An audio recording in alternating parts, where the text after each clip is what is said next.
नमस्कार दोस्तों, आपका इस वीडियो में स्वागत है। जैसा कि आप लोग जानते हैं कि हम लोग यूपी बीसीएस और आरओ से रिलेटेड टेस्ट सीरीज चालू कर रहे हैं और यह टेस्ट सीरीज जो है वो करंट अफेयर से रिलेटेड है। ओके, और इस टेस्ट सीरीज में आने वाले यूपी बीसीएस और आरओ एग्जाम के लिए अत्यंत महत्वपूर्ण क्वेश्चन दिए गए हैं। तो चलिए टाइम को बिना वेस्ट के स्टार्ट करते हैं। और आप लोगों से एक विनम्र निवेदन है कि आप लोग चैनल को सब्सक्राइब कर लें, वीडियो को लाइक करें, शेयर करें और कमेंट करें। ओके, और एक अत्यंत महत्वपूर्ण सूचना ये भी है कि इस वीडियो के पीडीएफ के लिए टेलीग्राम चैनल को ज्वाइन कर लें, जो कि टेलीग्राम चैनल का लिंक डिस्क्रिप्शन में दे दिया गया है। तो चलिए स्टार्ट करते हैं। पहला क्वेश्चन आपके स्क्रीन पे है। युद्ध अभ्यास साइक्लोन 2024 से संबंधित निम्न कथनों पर विचार कीजिए। पहला कथन है, यह भारत इजराइल के बीच एक संयुक्त विशेष बल युद्ध अभ्यास है। दूसरा कथन है, इसका दूसरा संस्करण 22 जनवरी से 1 फरवरी 2024 तक अंशास मिस्र में किया गया। उपयुक्त कथनों में से कौन सा कथन सही है? ऑप्शन ए है केवल एक, ऑप्शन बी है केवल दो, ऑप्शन सी है एक और दो दोनों, और ऑप्शन डी है इनमें से कोई नहीं। युद्ध अभ्यास साइक्लोन जो है वो भारत और मिस्र के बीच एक संयुक्त विशेष युद्ध अभ्यास है। तो इस प्रकार जो कथन एक है वो गलत हो जाएगा। ओके, और इसका दूसरा संस्करण जो है वो 22 जनवरी से 1 फरवरी 2024 तक अंशास में किया गया है। तो इस प्रकार इसमें जो कथन दो है वो सही हो जाएगा। तो इसमें केवल दो सही है, तो बी द राइट आंसर हो जाएगा। ओके, नेक्स्ट क्वेश्चन है। X3 मिशन से संबंधित निम्नवत कथनों पर विचार कीजिए। पहला कथन है, 18 जनवरी 2024 को अंतर्राष्ट्रीय अंतरिक्ष स्टेशन हेतु इस मिशन को लॉन्च किया गया। दूसरा कथन है, इस मिशन को फाल्कन 9 रॉकेट से लॉन्च किया गया। और तीसरा कथन है, स्पेस एक्स के इस मिशन में पहले तुर्की के अंतरिक्ष यात्री अल्पर गेजराउसी भी शामिल हैं। उपयुक्त कथनों में से कौन सही है? ऑप्शन ए केवल एक, ऑप्शन बी है केवल दो, ऑप्शन सी है केवल तीन, और ऑप्शन डी है उपयुक्त सभी। X3 मिशन से संबंधित ये तीनों कथन जो है वो सही है। तो इस प्रकार इसमें D is the right answer हो जाएगा। ओके, नेक्स्ट क्वेश्चन है। 17 जनवरी 2024 को भारतीय नौसेना प्रमुख एडमिरल आर हरि कुमार ने किस भारतीय नौसेना स्टेशन में स्वच्छ एवं हरित CO2 आधारित एयर कंडीशनर संयंत्र का उद्घाटन किया? ऑप्शन है INS शिवाजी, ऑप्शन बी है INS कदम्ब, ऑप्शन सी है INS हंसा, और ऑप्शन डी है INS अभिमन्यु। 17 जनवरी 2024 को भारतीय नौसेना प्रमुख एडमिरल आर हरि कुमार ने INS शिवाजी नौसेना स्टेशन में स्वच्छ एवं हरित CO2 आधारित एयर कंडीशनर संयंत्र का उद्घाटन किया है। तो इस प्रकार इसमें ए इज द राइट आंसर हो जाएगा। ओके, नेक्स्ट क्वेश्चन है। निम्न कथनों पर विचार कीजिए। पहला कथन है, 12 जनवरी 2024 को DRDO ने ओडिशा के चांदीपुर एकीकृत परीक्षण रेंज से नई पीढ़ी की आकाश मिसाइल का सफल परीक्षण किया। दूसरा कथन है, यह सतह से सतह पर मार करने वाली मिसाइल है। उपयुक्त कथनों में से कौन सा कथन सही है? ऑप्शन ए केवल एक, ऑप्शन बी है केवल दो, ऑप्शन सी है एक और दो दोनों, और ऑप्शन डी है इनमें से कोई नहीं। 12 जनवरी 2024 को DRDO ने ओडिशा के चांदीपुर एकीकृत परीक्षण रेंज से नई पीढ़ी की आकाश मिसाइल का सफल परीक्षण किया है। तो इस प्रकार जो कथन एक है वो सही हो जाएगा। ओके, और यह जो है मिसाइल है वो सतह से हवा में मार करने वाली मिसाइल है। तो इस प्रकार जो कथन दो है वो गलत हो जाएगा। तो इसमें केवल एक सही है, तो ए इज द राइट आंसर हो जाएगा। ओके, नेक्स्ट क्वेश्चन है।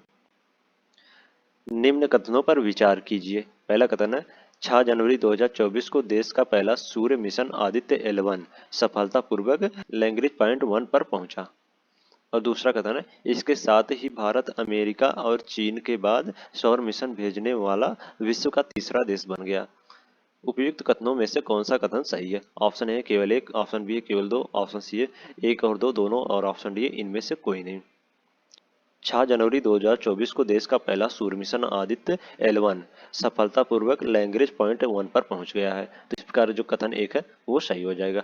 और भारत जो है वो सूर्य पर मिशन भेजने वाला चौथा देश बन गया, ना कि तीसरा। तो इस प्रकार जो कथन दो है वो गलत हो जाएगा इसमें। तो इस प्रकार इसमें ए सही है, तो ए इज द राइट आंसर हो जाएगा। Okay, next question. 5 जनवरी 2024 को केंद्रीय मंत्रिमंडल को इसरो और Mauritius research and innovation council के मध्य संयुक्त लघु उपकरण के विकास में सहयोग के संबंध में 1 नवंबर 2023 को हस्ताक्षरित समझौता ज्ञापन से अवगत कराया गया।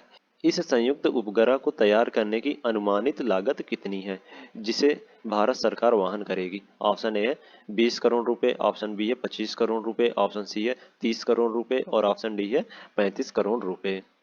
ISRO and Mauritius research and innovation council के मध्य संयुक्त लघु उपग्रह के विकास में सहयोग के संबंध में 1 नवंबर 2023 को हस्ताक्षरित समझौता ज्ञापन से अवगत कराया गया और इसका अनुमानित लागत जो है वो 20 करोड़ रुपए है। तो इस प्रकार इसमें ए इज द राइट आंसर हो जाएगा। ओके, नेक्स्ट क्वेश्चन है, पृथ्वी विज्ञान योजना के संबंध में विकल्पों में कौन सा तथ्य सही नहीं है?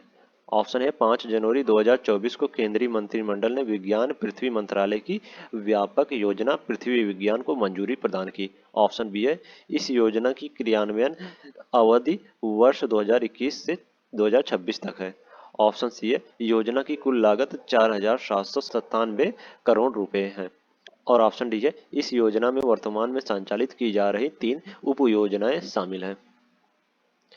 पृथ्वी विज्ञान योजना में जो संचालित उप योजनाएं हैं वो 5 है, ना कि 3 है। तो इस प्रकार जो ऑप्शन डी है वो गलत हो जाएगा इसमें। ओके, तो इसमें D is the right answer हो जाएगा, यह सही सुमेलित नहीं है। नेक्स्ट क्वेश्चन है, जनवरी 2024 में कौन सा देश चंदा की सतह पर उतरने वाला 5वां देश बन गया? ऑप्शन है ताइवान, ऑप्शन बी है जापान, ऑप्शन सी है दक्षिण कोरिया और ऑप्शन डी है सिंगापुर। जनवरी 2024 में जापान जो है वो चांद की सतह पर उतरने वाला 5वां देश बन गया है। तो इस प्रकार इसमें बी द राइट आंसर हो जाएगा। ओके, नेक्स्ट क्वेश्चन है, निम्नलिखित कथनों पर विचार कीजिए। पहला कथन है जनवरी 2024 में आईएनएस निरूपक को सेवा मुक्त कर दिया गया है और दूसरा कथन है आईएनएस निरूपक को राष्ट्र की 38 वर्षों की सेवा के बाद सेवा मुक्त किया गया है। उपयुक्त कथनों में से कौन सा कथन सही है? ऑप्शन ए केवल एक, ऑप्शन बी केवल दो, ऑप्शन सी एक और दो, दोनों और ऑप्शन डी इनमें से कोई नहीं। जनवरी 2024 में आईएनएस निरूपक को 38 वर्ष की सेवा के बाद सेवा मुक्त किया गया है। तो इस प्रकार जो एक है और दो है वो सही हो जाएगा दोनों। तो इसमें एक और दो दोनों सही है तो सी द राइट आंसर हो जाएगा। ओके, नेक्स्ट क्वेश्चन है, ऑपरेशन सर्वशक्ति से संबंधित निम्नलिखित कथनों पर विचार कीजिए। पहला कथन है जनवरी 2024 में भारतीय सेना ने ऑपरेशन सर्वशक्ति की शुरुआत की। दूसरा कथन है यह ऑपरेशन जम्मू और कश्मीर में सक्रिय आतंकवादी गतिविधियों को असफल करने हेतु शुरू किया गया है। उपयुक्त कथनों में से कौन सा सही है? ऑप्शन ए केवल एक, ऑप्शन बी है केवल दो, ऑप्शन सी एक और दो, दोनों और ऑप्शन डी इनमें से कोई नहीं। ऑपरेशन सर्वशक्ति के संबंध में ये दोनों कथन सही हैं। ऑपरेशन सर्वशक्ति की शुरुआत जो है वो भारतीय सेना ने की थी। तो इस प्रकार जो कथन एक है वो भी सही हो जाएगा और इस ऑपरेशन की शुरुआत जो है वो जम्मू और कश्मीर में सक्रिय आतंकवादी गतिविधियों को असफल करने हेतु किया गया था। तो इस प्रकार जो कथन दो है वो भी सही हो जाएगा। तो इसमें एक और दो दोनों सही है तो सीधा राइट आंसर हो जाएगा। ओके, नेक्स्ट क्वेश्चन, निम्नलिखित कथनों पर विचार कीजिए। पहला कथन है जनवरी 2024 को स्पेस एक्स द्वारा पहला डायरेक्ट टू सेल स्टारलिंक उपग्रह लॉन्च किया गया और दूसरा कथन है डायरेक्ट टू सेल स्टारलिंक उपग्रहों को फाल्कन 9 रॉकेट द्वारा प्रक्षेपित किया गया है और तीसरा कथन है स्पेस एक्स द्वारा फाल्कन 9 रॉकेट से 21 स्टारलिंक उपग्रह लॉन्च किए गए हैं जिनमें 6 डायरेक्ट टू सेल उपग्रह भी शामिल है। निम्नलिखित में से कौन सा कथन सत्य है? ऑप्शन ए है एक, दो और तीन, ऑप्शन बी है एक और दो, ऑप्शन सी है एक और तीन और ऑप्शन डी है दो और तीन। 2 जनवरी 2024 को स्पेस एक्स द्वारा पहला डायरेक्ट टू सेल स्टारलिंक उपग्रह लॉन्च किया गया है और यह उपग्रह जो है वो फाल्कन 9 रॉकेट द्वारा प्रक्षेपित किया गया था। ओके, और फाल्कन 9 रॉकेट से 21 स्टारलिंक उपग्रह लॉन्च किए गए हैं जिसमें से 6 डायरेक्ट टू सेल उपग्रह थे। तो इस प्रकार जो कथन 3 है वो भी सही हो जाएगा। तो इसमें एक, दो और तीन तीनों सही तो ए इज द राइट आंसर हो जाएगा। ओके, नेक्स्ट क्वेश्चन है, डेजर्ट साइक्लोन 2024 से संबंधित निम्न कथनों पर विचार कीजिए। पहला कथन है यह भारत और सऊदी अरब के बीच एक संयुक्त सैन्य अभ्यास है। दूसरा कथन है इसका आयोजन 2 जनवरी से 15 जनवरी 2024 के मध्य राजस्थान में आयोजित किया गया। उपयुक्त में से कौन सा कथन सत्य है? ऑप्शन ए केवल एक, ऑप्शन बी केवल दो, ऑप्शन सी एक और दो, दोनों और ऑप्शन डी उपयुक्त में से कोई नहीं।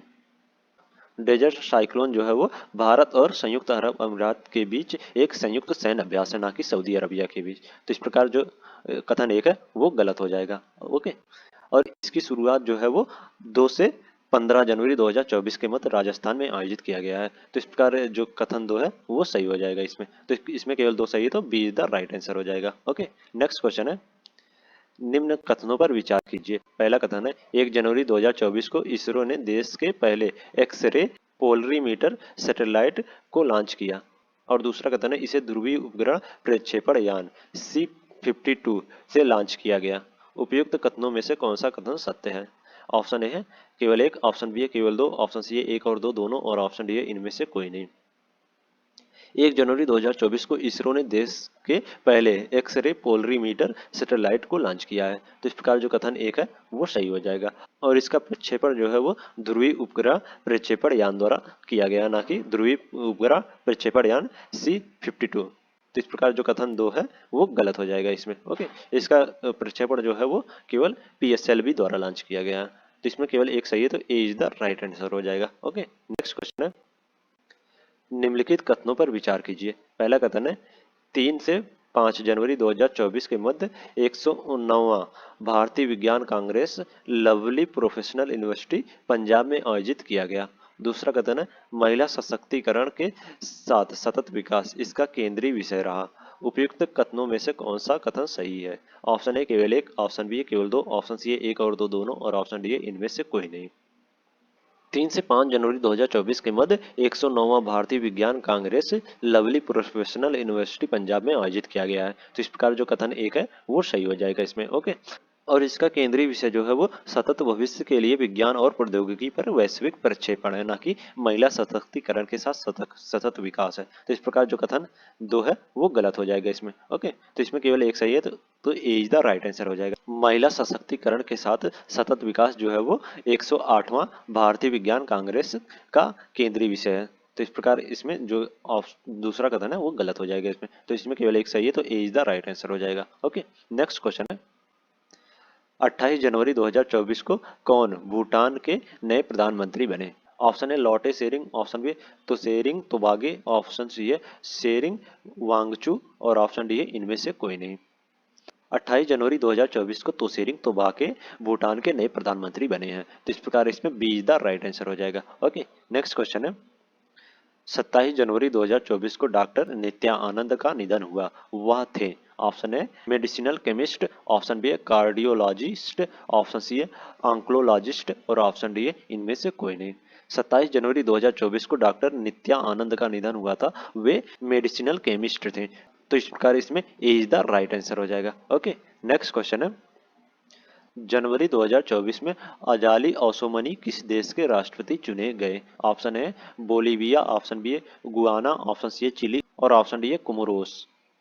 जनवरी 2024 में अजाली ओसोमनी जो है वो कोमोरोस के राष्ट्रपति चुने गए हैं। तो इस प्रकार इसमें D is the right answer हो जाएगा। ओके, नेक्स्ट क्वेश्चन है, 16 जनवरी 2024 को राष्ट्रपति द्रौपदी मुर्मू ने माओफ्लांग में वर्चुअल माध्यम से विभिन्न परियोजनाओं का उद्घाटन और शिलान्यास किया। माओफ्लांग किस राज्य में स्थित है? ऑप्शन है त्रिपुरा, ऑप्शन बी है सिक्किम, ऑप्शन सी है मेघालय, और ऑप्शन डी है नागालैंड।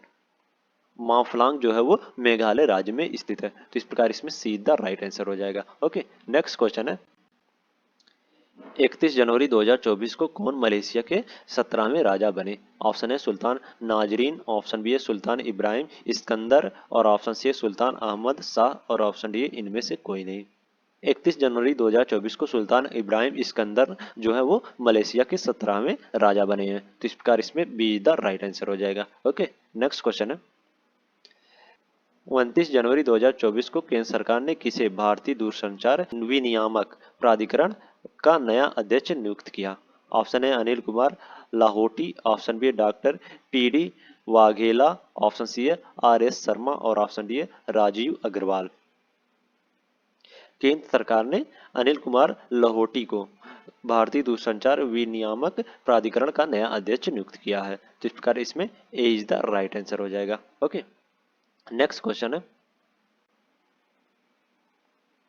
जनवरी 2024 में किसने परिधान निर्यातकों के संगठन अपैरल निर्यात संवर्धन परिषद के नए अध्यक्ष के रूप में पदभार संभाला? Option A Naren Goenka, option B Sudhir Shekhari, option C Rajesh Bajaj और ऑप्शन डी किरण मजुमदार। जनवरी 2024 में सुधीर शेखारी परिधान निर्यातकों के संगठन अपैरल निर्यात संवर्धन परिषद के नए अध्यक्ष के रूप में पदभार संभाला है। तो इस प्रकार इसमें बी द राइट आंसर हो जाएगा। ओके, नेक्स्ट क्वेश्चन है 13 जनवरी 2024 को डॉक्टर प्रभा आत्रे का निधन हुआ। वह थी ऑप्शन ए इतिहासकार, ऑप्शन बी सरोद वादक, ऑप्शन सी शास्त्रीय गायिका और ऑप्शन डी भारतनाट्यम नृत्यांगना। 13 जनवरी 2024 को डॉक्टर प्रभा आत्रे का निधन हुआ था और वे शास्त्रीय गायिका थी। तो इस प्रकार जो ऑप्शन सी है वो सीधा राइट आंसर हो जाएगा। तो इसमें सीधा राइट आंसर हो जाएगा। नेक्स्ट क्वेश्चन है 22 जनवरी 2024 को जोसेफ बोआकाई ने किस देश के नए राष्ट्रपति के रूप में पदभार ग्रहण किया। Option A Ethiopia, option B Somalia, option C Liberia और ऑप्शन डी दक्षिणी सूडान। जोसेफ बोआकोई जो है वो लाइबेरिया के राष्ट्रपति के रूप में पदभार ग्रहण किया है। तो इस प्रकार इसमें सीधा राइट आंसर हो जाएगा। ओके, नेक्स्ट क्वेश्चन है 19 जनवरी 2024 को केंद्र सरकार ने किसे सशस्त्र सीमा बल का नया महानिदेशक नियुक्त किया। ऑप्शन है डी के पाठक, ऑप्शन बी है रश्मि शुक्ला, ऑप्शन सी है दलजीत सिंह चौधरी और ऑप्शन डी है एस एस देसवाल। 19 जनवरी 2024 को दलजीत सिंह चौधरी को केंद्र सरकार ने सशस्त्र सीमा बल का नया महानिदेशक नियुक्त किया है। तो इस प्रकार इसमें सीधा राइट आंसर हो जाएगा। ओके, नेक्स्ट क्वेश्चन है 14 जनवरी 2024 को प्रसिद्ध उर्दू शायर मुन्नावर राणा का निधन हो गया। उन्हें किस वर्ष साहित्यिक अकादमी अवार्ड से सम्मानित किया गया था। ऑप्शन है 2014, ऑप्शन बी है 2020, ऑप्शन सी है 2009 और ऑप्शन डी है 2012। प्रसिद्ध उर्दू शायर मुन्नावर राणा को साहित्यिक अकादमी अवार्ड से 2014 में सम्मानित किया गया था। जिस प्रकार इसमें ए इज द राइट आंसर हो जाएगा। ओके, नेक्स्ट क्वेश्चन है 9 जनवरी 2024 को उस्ताद राशिद खान का निधन हो गया। इनसे संबंधित निम्न कथनों पर विचार कीजिए। पहला कथन है वह एक प्रसिद्ध शास्त्रीय गायक थे। दूसरा कथन है वह ग्वालियर घराने के गायक थे और तीसरा कथन है उन्हें वर्ष 2022 में पद्म भूषण से सम्मानित किया गया था। उपयुक्त कथनों में से कौन सा कथन सही है। ऑप्शन ए केवल 1 और 3, ऑप्शन बी केवल 2 और 3 और ऑप्शन सी केवल 1 और 2 और ऑप्शन डी उपयुक्त सभी। 9 जनवरी 2024 को उस्ताद राशिद खान का निधन हुआ और वह एक शास्त्रीय गायक थे और वे रामपुर साहसवान घराने से ताल्लुक रखते थे, ना कि ग्वालियर के घराने से। तो इस प्रकार जो कथन 2 है वो गलत हो जाएगा इसमें। ओके, और उन्हें वर्ष 2022 में पद्म भूषण से सम्मानित किया गया था। तो इस प्रकार जो कथन 3 है वो सही हो जाएगा। तो इसमें 1 और 3 सही है, तो ए इज द राइट आंसर हो जाएगा। ओके, नेक्स्ट क्वेश्चन है जनवरी 2024 में वरिष्ठ आईपीएस अधिकारी रश्मि शुक्ला किस राज्य की पहली महिला डीजीपी नियुक्त हुई। Option A Haryana, option B है उत्तर प्रदेश, ऑप्शन सी है राजस्थान और ऑप्शन डी है महाराष्ट्र। वरिष्ठ आईपीएस अधिकारी रश्मि शुक्ला जो है वो महाराष्ट्र राज्य की पहली महिला डीजीपी नियुक्त हुई है। तो इस प्रकार D is the right answer हो जाएगा। ओके, नेक्स्ट क्वेश्चन है 4 जनवरी 2024 को किसने बिम्स्टेक के नए महासचिव के रूप में पदभार ग्रहण किया। ऑप्शन ए विकास स्वरूप, ऑप्शन बी है इंद्रमणि पांडे, ऑप्शन सी है राजीव कुमार और ऑप्शन डी है अजय विसारिया। 4 जनवरी 2024 को इंद्रमणि पांडे जो है वो बिम्स्टेक के नए महासचिव के रूप में पदभार ग्रहण किया है। तो इस प्रकार इसमें B is the right answer हो जाएगा। ओके, नेक्स्ट क्वेश्चन है 1 जनवरी 2024 को किसने power grid corporation of India limited के नए अध्यक्ष एवं प्रबंधन निर्देशक के रूप में पदभार ग्रहण किया। Option A Srikanth Kandikuppa, option B है T S Vijayan, option C है दिनेश भार्गव और ऑप्शन डी है आर के त्यागी। 1 जनवरी 2024 को आर के त्यागी ने power grid corporation of India के नए अध्यक्ष और महानिदेशक के रूप में पदभार ग्रहण किया है। तो इस प्रकार इसमें D is the right answer हो जाएगा। ओके, नेक्स्ट क्वेश्चन है जनवरी 2024 में केंद्र सरकार ने किसे एशियाई विकास बैंक का नया कार्यकारी निर्देश नियुक्त किया। ऑप्शन है विकासशील, ऑप्शन बी है विवेक जोशी, ऑप्शन सी समीर कुमार खरे और ऑप्शन डी है अशोक लवासा। जनवरी 2024 में केंद्र सरकार ने विकासशील को एशियाई विकास बैंक का नया कार्यकारी निर्देशक नियुक्त किया है। तो इस प्रकार इसमें ए इज द राइट आंसर हो जाएगा। ओके, नेक्स्ट क्वेश्चन है जनवरी 2024 में किसने यूरोपीय इन्वेस्टमेंट बैंक की पहली महिला अध्यक्ष के रूप में पदभार ग्रहण किया? ऑप्शन है नाडिया काल्विनो, ऑप्शन बी है जेना मार्गेट, ऑप्शन सी है जेनेट मेलेन और ऑप्शन डी है कोई नहीं। जनवरी 2024 में नाडिया काल्विनो ने यूरोपीय इन्वेस्टमेंट बैंक की पहली महिला अध्यक्ष के रूप में पदभार ग्रहण किया है। तो इस प्रकार इसमें ए इज द राइट आंसर हो जाएगा। ओके, नेक्स्ट क्वेश्चन है 20 जनवरी 2024 को भारत सरकार के मानव संसाधन विकास केंद्र आयुष दीक्षा का शिलान्यास भरतपुर स्थित केंद्रीय आयुर्वेद अनुसंधान संस्था में किया गया। यह संस्था किस राज्य में स्थित है? ऑप्शन है राजस्थान, ऑप्शन बी है हिमाचल प्रदेश, ऑप्शन सी है उड़ीसा और ऑप्शन डी है छत्तीसगढ़। भरतपुर स्थित केंद्रीय आयुर्वेद अनुसंधान संस्था जो है वो उड़ीसा राज्य में स्थित है। तो इस प्रकार इसमें सीधा राइट आंसर हो जाएगा। ओके, नेक्स्ट क्वेश्चन है 9 जनवरी 2024 को प्रधानमंत्री नरेंद्र मोदी ने कहां नए अत्याधुनिक Boeing Indian engineering and technology centre के परिसर का उद्घाटन किया? ऑप्शन है चेन्नई, ऑप्शन बी है बेंगलुरु, ऑप्शन सी है मुंबई और ऑप्शन डी है नोएडा। 19 जनवरी 2024 को प्रधानमंत्री नरेंद्र मोदी ने अत्याधुनिक Boeing Indian engineering and technology centre के परिसर का उद्घाटन जो है वो बेंगलुरु में किया है। तो इस प्रकार इसमें B is the right answer हो जाएगा। ओके, नेक्स्ट क्वेश्चन है 12 जनवरी 2024 को केंद्रीय मंत्री मनसुख मंडाविया ने असम में कहां स्थित राष्ट्रीय फार्मास्यूटिकल शिक्षा और अनुसंधान संस्था का उद्घाटन वर्चुअल माध्यम से किया? ऑप्शन है डिब्रूगढ़, ऑप्शन बी है गुवाहाटी, ऑप्शन सी है जोरहाट और ऑप्शन डी है तिनसुकिया। 12 जनवरी 2024 को केंद्रीय मंत्री मनसुख मंडाविया ने असम के गुवाहाटी में स्थित राष्ट्रीय फार्मास्यूटिकल शिक्षा और अनुसंधान संस्था का वर्चुअल माध्यम से उद्घाटन किया है। तो इस प्रकार इसमें बी द राइट आंसर हो जाएगा। ओके, नेक्स्ट क्वेश्चन है 7 जनवरी 2024 को केंद्रीय स्वास्थ्य एवं परिवार कल्याण मंत्री डॉक्टर मनसुख मंडाविया ने कहा देश की पहली स्वस्थ एवं स्वच्छ फूड स्ट्रीट प्रसाद का उद्घाटन किया? ऑप्शन है अयोध्या, ऑप्शन बी है वाराणसी, ऑप्शन सी है उज्जैन और ऑप्शन डी है मथुरा। केंद्रीय स्वास्थ्य एवं परिवार कल्याण मंत्री डॉक्टर मनसुख मंडाविया ने उज्जैन में स्वस्थ एवं स्वच्छ फूड स्ट्रीट प्रसाद का उद्घाटन किया है। तो इस प्रकार इसमें सीधा राइट आंसर हो जाएगा। ओके, नेक्स्ट क्वेश्चन है जनवरी 2024 में किस टाइगर रिजर्व को भारत के पहले और एशिया के 5वें डार्क स्काई पार्क के रूप में नामित किया गया है? Option A Bandipur tiger reserve, option B है Pench tiger reserve, option C है मेघाट टाइगर रिजर्व और ऑप्शन डी है बांधवगढ़ टाइगर रिजर्व। जनवरी 2024 में पेंच टाइगर रिजर्व को भारत के पहले और एशिया के 5वें डार्क स्काई पार्क के रूप में नामित किया गया है। तो इस प्रकार इसमें बी द राइट आंसर हो जाएगा। ओके, नेक्स्ट क्वेश्चन है 1 जनवरी 2024 को रक्षा मंत्री राजनाथ सिंह ने उत्तर प्रदेश में कहा बालिकाओं के लिए पहले पूर्ण सैन्य स्कूल संविद गुरुकुलम बालिका सैनिक स्कूल का उद्घाटन किया? ऑप्शन है वृंदावन, ऑप्शन बी है ओखाला, ऑप्शन सी है आगरा और ऑप्शन डी है लखनऊ। 1 जनवरी 2024 को रक्षा मंत्री राजनाथ सिंह ने उत्तर प्रदेश के वृंदावन में पहले पूर्ण सैनिक स्कूल संविद गुरुकुलम बालिका सैनिक स्कूल का उद्घाटन किया है। तो इस प्रकार इसमें ए इज द राइट आंसर हो जाएगा। ओके, नेक्स्ट क्वेश्चन है आईसीसी अवार्ड 2023 से संबंधित निम्न कथनों पर विचार कीजिए। पहला कथन वर्ष के सर्वश्रेष्ठ पुरुष टेस्ट क्रिकेटर ऑस्ट्रेलिया के उस्मान ख्वाजा चुने गए हैं। दूसरा कथन है वर्ष के सर्वश्रेष्ठ पुरुष वनडे क्रिकेटर भारत के विराट कोहली चुने गए हैं। और तीसरा कथन है वर्ष के सर्वश्रेष्ठ पुरुष टी20 क्रिकेटर भारत के सूर्य कुमार यादव चुने गए हैं। और चौथा कथन वर्ष के सर्वश्रेष्ठ क्रिकेटर ऑस्ट्रेलिया के पैट कामिंस चुने गए हैं। उपयुक्त कथनों में से कौन सा कथन सही है? ऑप्शन है केवल 1, 2 और 3, ऑप्शन सी है केवल 1, 3 और 4 और ऑप्शन डी है 1, 2 और 4 और ऑप्शन डी है उपयुक्त सभी।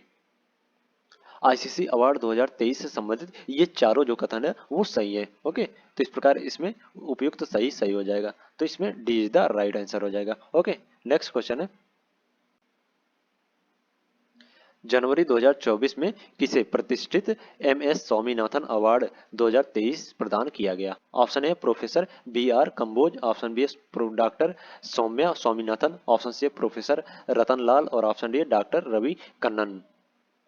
जनवरी 2024 में प्रतिष्ठित एमएस स्वामीनाथन अवार्ड 2023 जो है वो प्रोफेसर बी आर कंबोज को प्रदान किया गया है। तो इस प्रकार इसमें ए इज द राइट आंसर हो जाएगा। ओके, नेक्स्ट क्वेश्चन है जनवरी 2024 में कहाँ आयोजित लोकनीति संवाद 2024 के दौरान स्वामित्व योजना को नवाचार सैंडबॉक्स प्रस्तुति के लिए सर्वश्रेष्ठ नवाचार पुरस्कार से सम्मानित किया गया। Option A Indian School of Business Indore में, option B Indian School of Business Hyderabad में, option C Indian School of Business Ahmedabad में और option D Indian School of Business Chandigarh में।